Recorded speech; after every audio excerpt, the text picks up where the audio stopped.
human beings have been trying to understand their surroundings. Early Indian philosophers classified matter in the form of 5 basic elements, the Panch Tattva: air, earth, fire, sky, and water.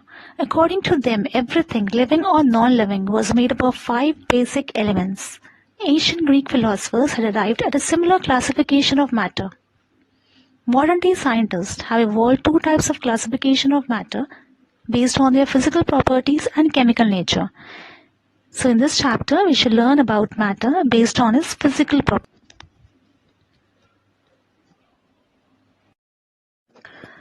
Now let's define matter. Matter may be defined as something which has mass and occupies space. Example: table, chair, pencil, pen, notebook, water, air, etc. So, matter is made up of tiny particles, and it is something which has mass, and that mass remains same all over the universe, whether it is on the moon or on the earth. And it occupies a space. That is, for example, if you take a book and keep it on the table, it occupies space. Okay, so now, what are the characteristics of matter? First, particles of matter are continuously moving. Second, particles of matter have a space between them. Third, they attract each other. Now let's talk about these characteristics in the next slides. So first property of matter is that particles of matter move constantly.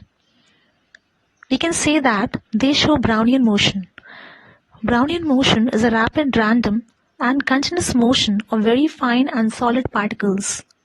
A botanist called Robert Brown, who was experimenting with pollen grains, first observed this phenomena.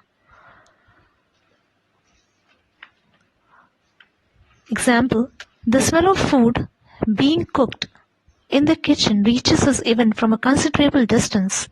The fragrance of a burning incense stick spreads all around. The smell of perfume spreads due to the diffusion of perfume vapors in the air.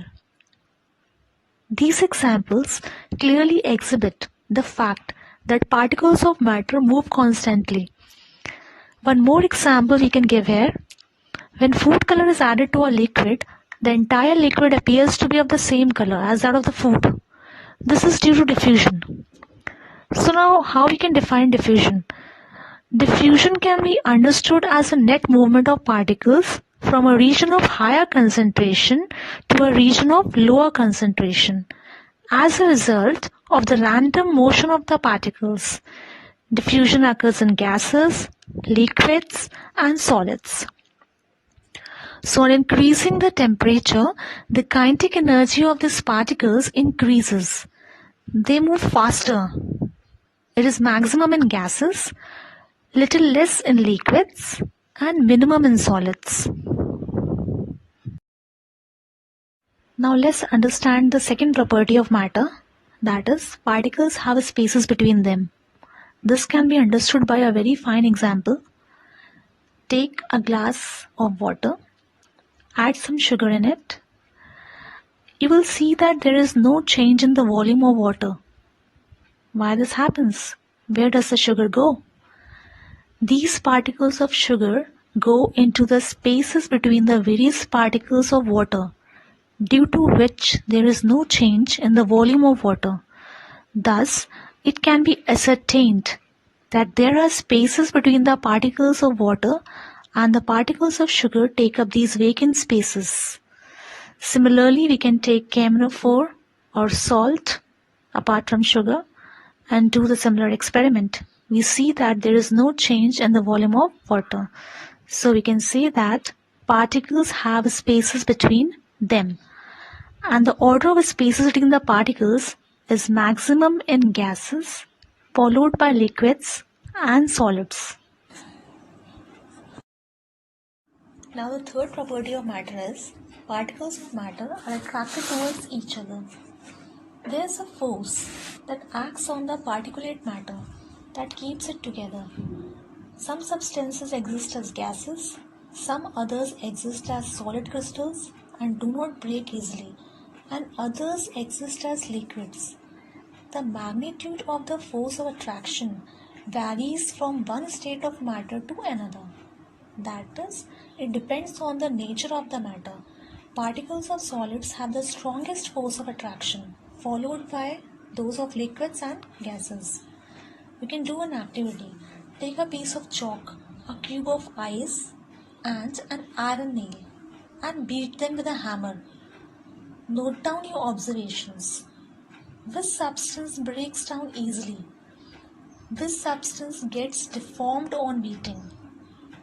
So you will find that it is very easy to break the piece of chalk into smaller particles. It requires more force to break a cube of ice, whereas the iron nail does not break at all, even with a large force. It gets deformed on prolonged beating. The force of attraction varies between the particles of different substances, and it depends upon the material of the substance. You can do another activity. Move your hand through air. What do you experience? Can you move your hand without any resistance? Okay. Now try to move your hand through a brick and note whether you can move your hand through the brick. So why? So what is the reason behind that? Particles of gas have weak interparticle attractions and hence have large interparticle spaces which allow the free movement of hand. In the case of solids, it is exactly the opposite, wherein the particles are tightly packed due to the strong force of interparticle attraction. Thus, it is impossible to move the hand through a brick.